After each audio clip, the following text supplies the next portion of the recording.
Olá, eu sou Renata Brumartucci, sou doutora em Ciências pela UFRJ, pós-doutora em Oncologia pelo Instituto Nacional de Câncer.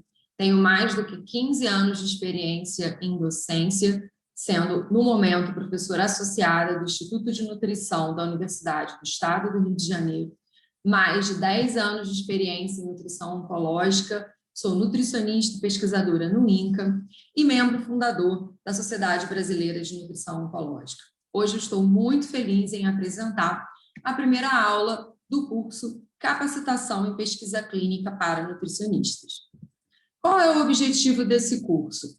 Capacitar profissionais nutricionistas a realizar pesquisa quantitativa associada à prática clínica. Isso é, será que é possível sistematizar a nossa prática clínica, as informações que temos na nossa prática clínica e transformar esses dados em pesquisa? Sim, é possível. Um pouco de trabalho, um pouco de organização, e eu vou mostrar para vocês nessa aula as principais dicas e o que a gente vai ver durante o curso que vai, então, te ajudar com essa nova competência.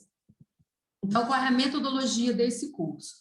Ele é um curso online com aulas assíncronas, isso quer dizer que essas aulas elas vão estar gravadas e você vai poder assistir essas aulas em qualquer horário, tá?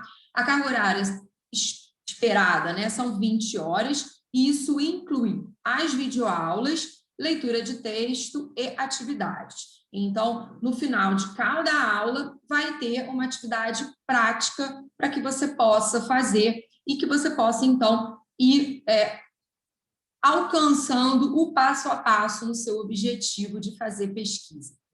Além disso, nós vamos ter um fórum de discussão exclusivo por grupo no WhatsApp, onde eu vou poder tirar dúvidas e, inclusive, realizar algumas atividades, tá? A inscrição vai ser pelo site da Sociedade Brasileira de Nutrição Oncológica. O curso está aberto principalmente para nutricionistas, mas também para estudantes de nutrição. Então, esse é o programa. Então, hoje a gente vai conversar sobre o que é pesquisa clínica aplicada e como começar. Eu vou dar 5 dicas para que vocês possam já se organizar. Depois, a gente vai ter uma aula sobre pesquisa na prática clínica, o que eu quero investigar. Então, para que você possa pensar qual é a sua hipótese, qual é o seu objetivo, qual é o seu desfecho, o que você quer estudar. Depois, os tipos de pesquisa, então, qual a melhor escolha para a sua realidade, os aspectos éticos da pesquisa clínica e depois uma aula prática de como preencher a plataforma Brasil. Então, vou mostrar para você, passo a passo, quais são todas as etapas que você tem que preencher para que seu trabalho seja, então, submetido à avaliação no Comitê de Ética. Após essa aprovação, como que vai ser a execução? Como que vai ser o seu dia a dia, tá? Os aspectos básicos da coleta de dados e análise estatística e algumas dicas de como publicar. Então, primeiro, o que é pesquisa? Pesquisa é um ato de pesquisar. É aonde você obtém informação, indagação, inquirição, busca, isso é, aonde você responde alguma pergunta. Quais são as etapas essenciais que a gente vai abordar durante o curso para que uma pesquisa ela possa ser desenvolvida? Então, primeiro de tudo, criar um grupo de pesquisa. Isso não é complicado, você pode criar um grupo de pesquisa dentro da sua unidade, dentro com os seus colegas de trabalho. Grupo de pesquisa, 2 pessoas já são um grupo de pesquisa. Então, o interessante é que tenha pessoas com os mesmos objetivos. Você pode contactar, por exemplo, o centro de estudos do seu hospital ou o departamento de estudos da sua universidade para tentar formalizar esse grupo de pesquisa internamente, tá?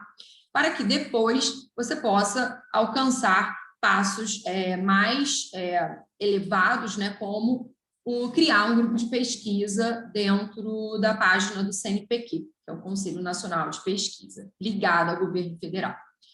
Depois, né, estabelecer uma linha de pesquisa, então, que assunto é aquele que é de comum interesse pelos membros desse grupo de pesquisa, criar os projetos de pesquisa que estão relacionados com essa linha de pesquisa, submeter a avaliação de um comitê de ética, desenvolver a pesquisa e divulgar os resultados, tá? Então, cada aula do curso vai contemplar uma tarefa dessa. Então, como eu falei, o Conselho Nacional de Pesquisa, que é o CNPq, ele tem um diretório de grupos de pesquisa no Brasil, essa já é uma etapa um pouco mais para frente, depois que esse grupo de pesquisa ele já está constituído e reconhecido pela instituição. O site do CNPq é um site que vocês têm que visitar, é lá que você consegue fazer o seu currículo Lattes, que é um currículo essencial para que você possa pedir tanto a aprovação do comitê de ética, como, por exemplo, auxílio para pesquisa, tá? E lá também aonde está inserido esse diretório de grupos de pesquisa no Brasil. Essa é uma etapa que eu digo mais para frente, porque você precisa da autorização da instituição para poder fazer esse cadastro. Bom, o que é uma linha de pesquisa e o que é um projeto de pesquisa?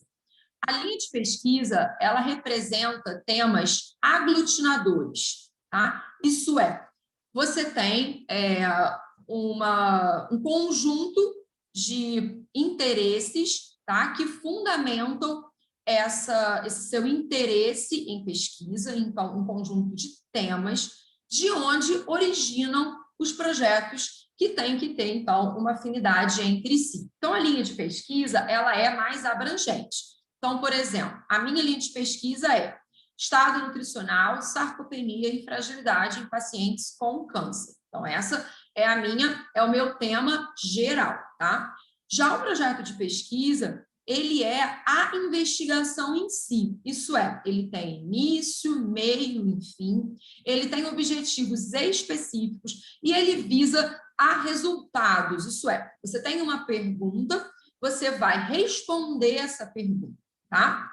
E você vai, então, ter novos fatos, você vai ter novas evidências dentro daquele projeto. Então, por exemplo, um projeto que eu executo é a influência da sarcopenia na qualidade de vida de pacientes com câncer coloretal. Então, esse é um projeto transversal, então a gente pesquisa, né? Primeiro a gente identifica quais são aqueles pacientes com câncer coloretal que têm e que não têm sarcopenia, e depois a gente, então, vai se perguntar, né? Qual foi a pergunta feita? Será que a sarcopenia, além de trazer, né, problemas em relação à evolução da doença e o tratamento, ela também diminui a qualidade de vida desses indivíduos? E aí a gente, então, vai usar técnicas e metodologias específicas para medir a sarcopenia, para medir a qualidade de vida e, no final, responder essa pergunta, tá? Então, o projeto de pesquisa, ele tem início, meio e fim.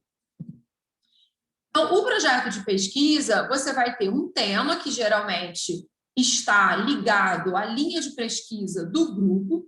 Você primeiro vai fazer um levantamento ou revisão de literatura, porque não tem sentido você repetir um trabalho, isso é, repetir alguma pergunta que já foi respondida pela literatura. Então, é muito importante, né? Isso, inclusive, é avaliado pelo Comitê de Ética. Se você está fazendo, né, uma pergunta, né, se você levantou um problema que é importante e de relevância e inédito, então é muito importante saber como que esse tema está sendo estudado e, principalmente, e aí vem o pulo do gato, né? O que está faltando, né? Qual é a pergunta que não foi respondida dentro desse tema? E aí você identifica, então, o seu problema. Então, por exemplo, os meus pacientes, eles ficam cansados, fadigados, deprimidos, eles não conseguem, por exemplo, seguir as orientações nutricionais. Qual é a minha hipótese? A minha hipótese é que esses pacientes, a partir do momento que eles começam a entrar num processo de sarcopenia, eles diminuem a sua qualidade de vida, eles ficam mais deprimidos, por exemplo, e aí eles não conseguem seguir o tratamento, né? Estou dando um exemplo, tá? Vamos supor que esse seja o meu problema identificado e essa é a minha hipótese. Qual é a justificativa, então? Por que é importante estudar isso, né? Em que isso vai interferir na cura desse paciente ou, né, no desfecho clínico desse paciente? Qual é o objetivo? Quais são os métodos que você vai utilizar? Então, é muito importante utilizar métodos validados, traduzidos, né, para a língua portuguesa. Qual é o seu cronograma de estudo? Então, quanto tempo você vai levar para a sua pesquisa para responder esses objetivos? Quais são os recursos humanos e materiais? Então, quantas pessoas, que equipamento que você vai precisar e as suas referências bibliográficas, né? Tudo que você consultou para construir esse projeto. Então, no curso, a gente vai ter uma aula só sobre como fazer um projeto de pesquisa, tá? E algumas perguntinhas que a gente tem que se perguntar quando quer fazer pesquisa. O que eu estou pesquisando? Como eu vou pesquisar? Por quê? Para quê? Aonde? Quando? Quantos pacientes ou quantos voluntários eu vou precisar? E quais são as minhas expectativas, né? Quais são os meus desejos, né? O que eu espero dessa pesquisa, tá? O desenvolvimento da pesquisa, ela é um desafio, sim, porque eu estou dizendo que você vai continuar trabalhando, vai continuar fazendo as suas atividades e vai fazer pesquisa também, tá? Então, é muito importante a sensibilização da equipe. É muito difícil fazer pesquisa sozinho, né? Então, você tem que ter uma equipe.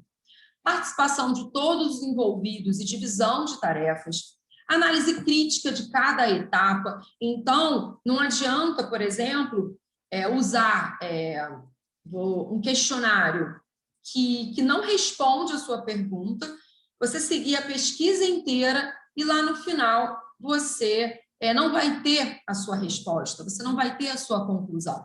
Então, a cada etapa do processo é importante fazer uma avaliação. O registro de todos os dados coletados em banco de dados é exclusivo e apropriado, tá? E análise estatística, né? Então, muitas dessas respostas, principalmente no estudo quantitativo, elas serão dadas depois que esses dados numéricos forem analisados. Então, a gente tem que ter ferramentas estatísticas específicas para cada tipo de estudo, tá? Então, não adianta você esperar chegar no final do trabalho para resolver qual teste estatístico que você vai usar. A análise estatística ela tem que estar incluída no projeto inicial e ela passa também por toda a avaliação do comitê de ética. Então, a dica número 1 que eu vou dar para vocês hoje. Como começar? Tá? Então, a gente está falando de pesquisa prática, pesquisa aplicada. Isso é aquela baseada na realidade, encontrar solução para um problema real, tá? Então, a primeira etapa, conhecer a sua realidade, conhecer a sua população. Então, como que é a minha estrutura de atendimento nutricional? Eu tenho protocolos de atenção nutricional padronizados? Isso todo paciente que entra no meu ambulatório, no meu hospital, ele passa pelo mesmo protocolo de atenção nutricional? Vou dar um exemplo baseado no Consenso Nacional de Nutrição Oncológica. Todo paciente que interna é avaliado pela avaliação subjetiva global produzida pelo paciente? Se sim, você já tem um ótimo caminho para começar. Agora, se um paciente eu faço ASG, o outro paciente eu faço NRS, na outra semana eu faço só peso e altura.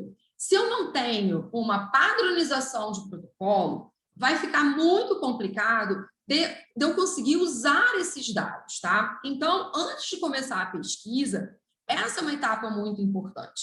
Eu tenho protocolos padronizados? Como que eu faço minha atenção nutricional? tá? Segunda coisa, eu tenho possibilidade de coletar dados em prontuário? Como que é feito o registro desse paciente? Eu tenho prontuário físico? Eu tenho prontuário eletrônico? Eu tenho uma planilha computadorizada? Então, como eu vou coletar esses dados? O dado de peso e altura, você que vai fazer. ASG, você que vai fazer. Agora, dados clínicos sobre a doença, dados sociais, dados de hábitos de vida, como tabagismo e etilismo, esses dados, eles são registrados em algum momento, tá? Então, algumas perguntas são necessárias antes da gente começar, tá? Uma vez que você conhece a sua realidade, que você conhece a sua população, fica mais fácil. Quais são os tipos de estudo, tá? Então, o mais fácil da gente começar são os estudos observacionais, com grupos de pacientes ou relatos de casos. Tá? Então, quando a gente está começando, como eu falei, a primeira etapa é conhecer a minha população. Quem é o meu paciente? Né? Então, esse tipo de estudo é o que a gente chama de estudo observacional. Tá? O estudo observacional, ele pode ser transversal, isso é, você vai, no mesmo momento, medir o estado nutricional e a sarcopenia, o estado nutricional e a qualidade de vida, por exemplo. Tá? Isso é, a causa e o efeito são medidos no único momento. É como se você estivesse tirando uma foto do seu paciente, uma foto daquela tua pergunta. Tá? Então, esse é um estudo, por exemplo, aonde em um atendimento você vai coletar todas as informações que você precisa. Ou, por exemplo, eu vou pesquisar como que meu paciente está no momento da internação. Então, no momento da internação, você coleta todos os dados que você pesquisa, você precisa, tá? Esse é o estudo observacional e transversal. Depois disso, a gente pode ter outras perguntas. Então, eu já sei, então, que meu paciente, que 50% dos meus pacientes, quando internam, eles são desnutridos. Será que isso afeta o resultado do tratamento? Isso para fazer esse tipo de estudo, você vai precisar acompanhar o seu paciente por um período de tempo. E é isso a gente chama de estudo longitudinal ou estudo de coorte. Isso é, você vai acompanhar esse paciente desde o momento da internação, onde você identificou o estado nutricional, até o final do tratamento. Você não vai fazer nenhuma intervenção, ele continua sendo um estudo observacional. Mas você vai, no final, responder se o estado nutricional inicial interfere no resultado do tratamento, tá? Esses são estudos mais longos e que vão necessitar, então, de uma equipe maior, de acompanhamento maior. Os estudos, eles podem ser retrospectivos, isso é, quando você coleta dados de prontuário ou quando você coleta dados que já foram registrados anteriormente, tá? Ou ele pode ser prospectivo, isso é, eu vou começar meu estudo agora e eu vou avaliar, então, os meus pacientes durante a internação. Então, isso é muito importante da gente definir, principalmente quando eu fiz aquela pergunta, se a gente tem dados registrados, tá? Isso é essencial para que a gente faça estudos retrospectivos. Se eu vou começar a registrar dados, esse estudo, então, ele vai começar daqui para frente, ele vai ser prospectivo. Uma outra alternativa é eu começar a sistematizar a minha coleta de dados, não divulgar, apenas sistematizar a minha coleta de dados, fazer o pedido para o comitê de ética, dizendo que eu vou fazer a coleta retrospectiva, tá? Mas, de qualquer maneira, para fazer a coleta retrospectiva, você precisa que esses dados estejam registrados em algum documento, seja físico ou eletrônico. Segunda dica, escrever o seu projeto, tá? Então, como eu falei antes, você vai precisar fazer uma revisão na literatura, você vai ler artigos que fizeram estudos semelhantes ao que você está pensando, para que você possa identificar qual é a pergunta que ainda não foi respondida. E uma dica que eu tenho para ajudar você a escrever o seu projeto, principalmente em estudos observacionais, é a iniciativa STROBE. O STROBE é uma sigla em inglês que quer dizer Strengthening the Reporting of Observational Studies in Epidemiology, isso é, melhorando, né, ou reforçando a descrição, né, de estudos observacionais em epidemiologia, isso é, fortalecendo o registro de estudos observacionais em epidemiologia. Então, ele tem já em português traduzido, que é esse artigo ali que eu estou mostrando para vocês, ele tem qual é a sequência importante que você siga para escrever esse projeto, isso é, o que tem que ter na introdução, o que tem que ter na metodologia. Então, ele vai mostrando, passo a passo, o que é importante você ter escrito, tá? Então, serve como um guia, um checklist para escrever o seu projeto, tá? Essa dica é boa. Terceira dica, ética em pesquisa, tá? Então, a gente tem a resolução do Conselho Nacional de Saúde, 466 de 2012, que fala sobre ética em pesquisa. Então, alguns pontos são muito importantes. Respeito ao participante da pesquisa, assegurando sua vontade por intermédio de manifestação expressa, livre e esclarecida, tá? Então, esse participante, ele tem que ter certeza que a participação dele vai ser anônima, que os dados dele, pessoais, não vão ser divulgados. Essa participação, ela tem que ser voluntária, isso é, esse participante, ele tem que assinar um termo de consentimento livre e esclarecido, dizendo que ele aceita participar da pesquisa e que ele pode, a qualquer momento, desistir de participar dessa pesquisa, tá? Então, a vontade do participante, ela deve ser respeitada, tá? Isso é, você vai ter que explicar para esse participante tudo que vai ser feito ao longo da pesquisa e perguntar se ele deseja participar ou não. Durante o curso, nós vamos aprender como fazer isso, como escrever um termo de consentimento livre e esclarecido. Segundo ponto, ponderação entre riscos e benefícios, comprometendo-se com o máximo de benefício e o mínimo de danos e risco. Então, existe um conceito de que toda pesquisa tem risco. Ah, mas Renata, eu vou fazer só uma pesquisa de coleta de dados de prontuário, eu nem vou conversar com o paciente. Sim, mas existe o risco dos dados pessoais desse voluntário serem, por exemplo, sem querer, claro que você não vai fazer isso por vontade própria, mas sem querer eles serem publicados. Tá? Uma sigla, alguma característica desse paciente. Então, toda pesquisa tem risco. Tá? Então, você tem, para que uma pesquisa ela seja considerada ética, ela tem que ter maior benefício do que risco. Por exemplo, quando a gente faz um estudo observacional, aquele paciente que está participando, ele não vai ser beneficiado diretamente daquela pesquisa, porque aquela pesquisa ela é observacional. Aquela informação vai ser importante para os próximos pacientes. E isso tem que estar muito claro, que ele está contribuindo, mas que ele não vai ter um benefício direto, o benefício vai ser indireto. A garantia de que danos previsíveis serão evitados. Então, por exemplo, você vai fazer uma coleta de sangue, o seu trabalho, sua pesquisa tem uma coleta de sangue, tá? A gente sabe que durante o processo de coleta de sangue, você pode causar um hematoma, por exemplo, no braço do seu voluntário.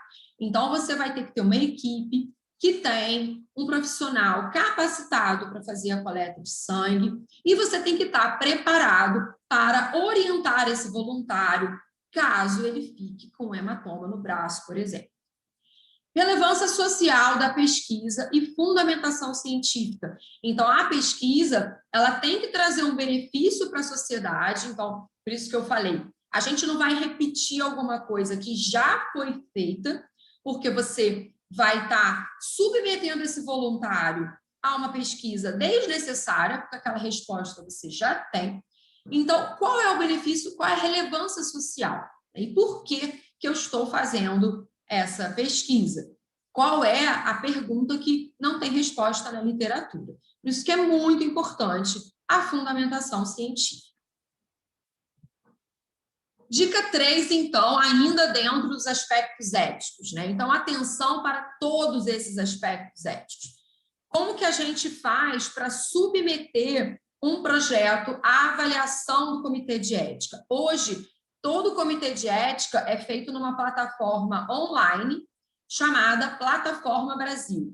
Então, a primeira coisa que você tem que ter é o seu currículo na plataforma Lattes do site do CNPq e depois fazer um cadastro pessoal na Plataforma Brasil. Você vai precisar, além do currículo, de ter um documento com foto, para que você possa anexar isso na Plataforma Brasil. Nesse cadastro, você vai dizer quem é você, aonde você trabalha.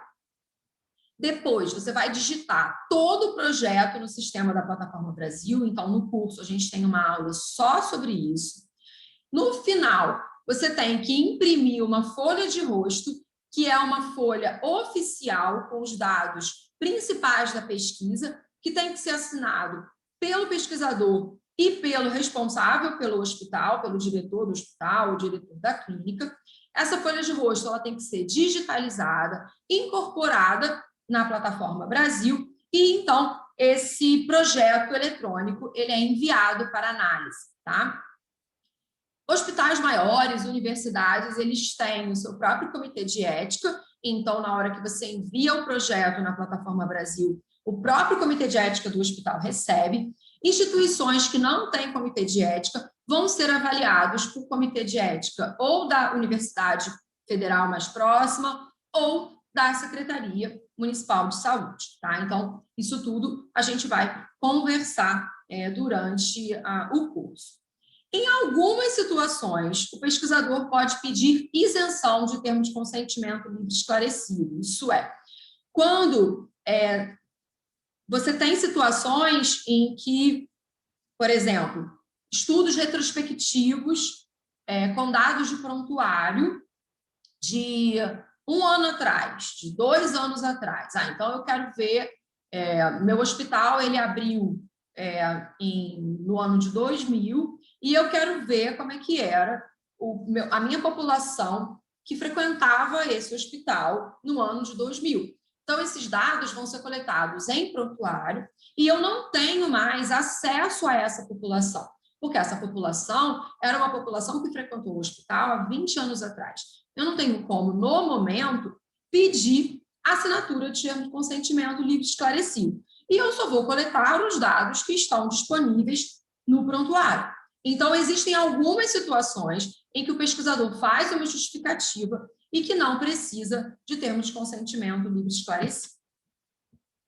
Então, esse é o site da Plataforma Brasil. Então, ele faz parte do sistema CEP, CONEP, Conselho Nacional de Saúde, Ministério da Saúde. Então, Comitê de Ética e Pesquisa, da Comissão Nacional de Ética e Pesquisa, do Conselho Nacional de Saúde, que está vinculado ao Ministério da Saúde. Então, o site é plataformabrasil.saude.gov.br e você pode, então, fazer o seu cadastro, tá? Então, como eu falei, para isso você precisa ter o currículo Lattes do CNPq. E aí, aqui tem o link no Cadastre-se, onde você vai preencher sobre os seus dados, inserir uma foto do seu documento, nesse documento digitalizado, os dados do seu currículo e do local aonde você trabalha. Esse é o primeiro passo para que você possa depois iniciar um projeto, né? E aí o Conselho Nacional de Saúde vai te enviar uma senha, vai aprovar o seu cadastro e te enviar uma senha para que você possa depois cadastrar os projetos. Dica 4. Como registrar os meus dados?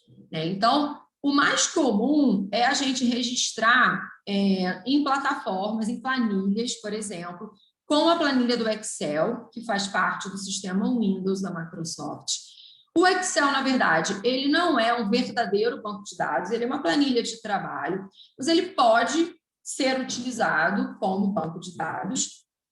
Tem vantagens e desvantagens. A grande vantagem é que, se você já tem o pacote Windows, né, você já tem esse programa no seu computador, e ele é de fácil uso, de fácil acesso. As desvantagens é que você vai ter que confeccionar o seu questionário ou o seu formulário de coleta de dados separadamente.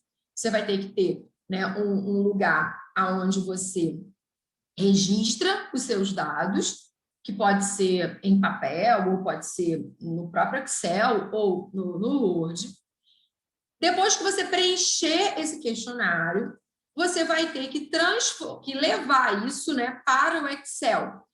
Então, você faz, na verdade, 2 vezes, né? Você faz, primeiro, você preenche o questionário, coleta os dados, e depois você digita isso no Excel. E aí você vai ter que transformar aquelas informações que você coletou em códigos ou legendas para que você possa fazer os cálculos, né? Então, por exemplo, eu estou coletando dados de tabagismo e etilismo, por exemplo.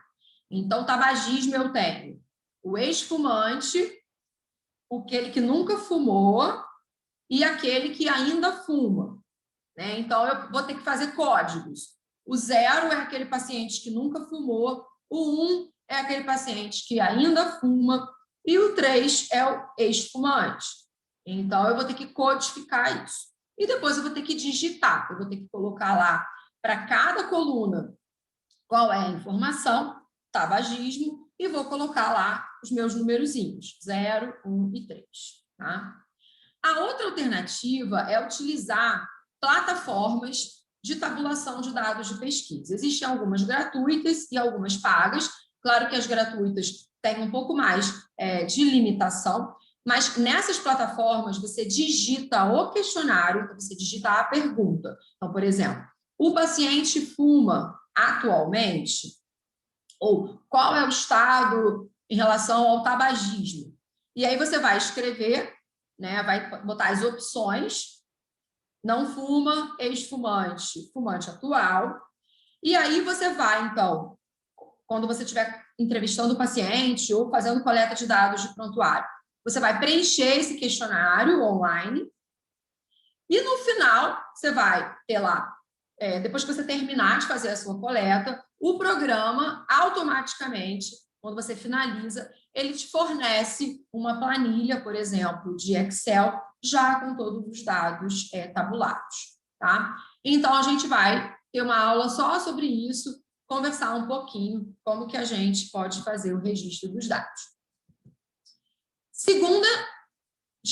Quinta tarefa, quinta dica, divulgar os resultados, tá? Então, a gente não pode esquecer que existem várias maneiras de divulgar os resultados. Por exemplo, eu nem coloquei ali na lista, mas você pode divulgar em congressos científicos, você pode ter trabalhos de conclusão de curso, de graduação, de residência, dissertação de mestrado, tese de doutorado, artigos em revistas não científicas de ampla divulgação, ou, o que é mais valorizado, artigos em revistas indexadas em âmbito nacional ou internacional. Revistas indexadas são revistas que você consegue, por exemplo, acessar a partir de um site de busca. Então, o Google Acadêmico ou o PubMed, essas são revistas que são revistas cadastradas como revistas científicas e que você consegue, então, achar esses artigos através de sites de busca, tá? Eu tenho recebido muitas perguntas sobre trabalhos em congresso, e para mandar trabalho para congresso, utilizando, né, como base de dados, né, pacientes ou voluntários, a gente precisa, sim, passar por todos esses processos de comitê de ética, tá? E como são divulgadas as mais recentes pesquisas sobre nutrição? Como que a gente quer que seja divulgado? A gente quer que seja divulgado assim, com um aspecto de marketing, com um aspecto leigo, que chama a atenção, e que pode causar algumas má interpretações, ou a gente quer publicar em revistas sérias, né? Revistas que são reconhecidas, indexadas. Mas, ao mesmo tempo, essas revistas, muitas vezes, elas não atingem todos os públicos, porque elas são, muitas vezes, escritas em inglês, com uma linguagem mais difícil. Mas a gente tem várias alternativas. Então, essa, por exemplo, é a Revista Brasileira de Cancerologia, que é publicada pelo Instituto Nacional de Câncer. Ela está disponível gratuitamente no site do INCA, então todos podem ter acesso. O site específico, né, é rbc.inca.gov.br. Os artigos são escritos em português e ele pode, né, ser uma excelente fonte, tanto de consulta como também de publicação. Então, por exemplo, eu trouxe 2 exemplos de artigos que foram realizados pela equipe do Instituto Nacional de Câncer. Então, esse trabalho foi a prevalência de desnutrição em pacientes adultos e idosos em fase de pré-tratamento de leucemia. Então, foi, como eu falei para vocês, é um estudo transversal, retrospectivo. Isso quer dizer que os pesquisadores pegaram dados de prontuário de pacientes especificamente com leucemia em pré-tratamento, tá? Então, indivíduos adultos acima de 20 anos de idade que foram matriculados no Instituto Nacional de Câncer, que tinham alguma avaliação do estado nutricional pela ASG e que ainda não tinham começado o tratamento. Então, essa foi a pergunta desses pesquisadores. Isso é, qual era a prevalência de desnutrição desses pacientes? E eles, então, avaliaram 69 prontuários e eles viram que 52% eram homens, 52% tinham mais do que 60 anos e 65,2% eram desnutridos, tá? Sendo que quando você avaliou os idosos, quando eles avaliaram os idosos, 78,8% eram desnutridos. Então, esse é um trabalho observacional, transversal, sobre estado nutricional e pacientes com leucemia em pré-tratamento. Uma outra alternativa é fazer um relato de caso. Relato de caso também tem que passar por comitê de ética.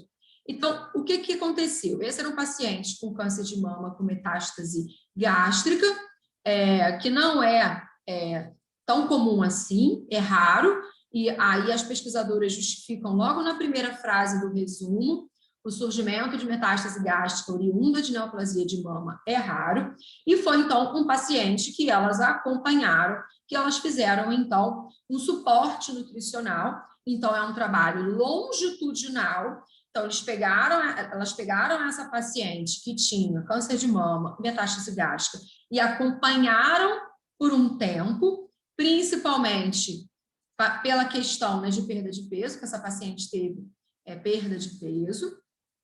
E aí, elas fizeram, então, a terapia nutricional e compararam como que essa paciente ficou, né? Desde a admissão, da internação, até o final, né, desse tratamento, tá? Então, essa também é uma maneira muito interessante da gente começar, que são os relatos de caso. E aí, gente, a nossa ideia com esse curso é abrir caminhos, é dar ferramentas e possibilidades para que você, profissional nutricionista, possa fazer pesquisa séria, pesquisa ética e possa contribuir para a ciência nacional, para a ciência brasileira, para a ciência internacional e possa ganhar uma nova competência, tá bom? Espero vocês no nosso curso.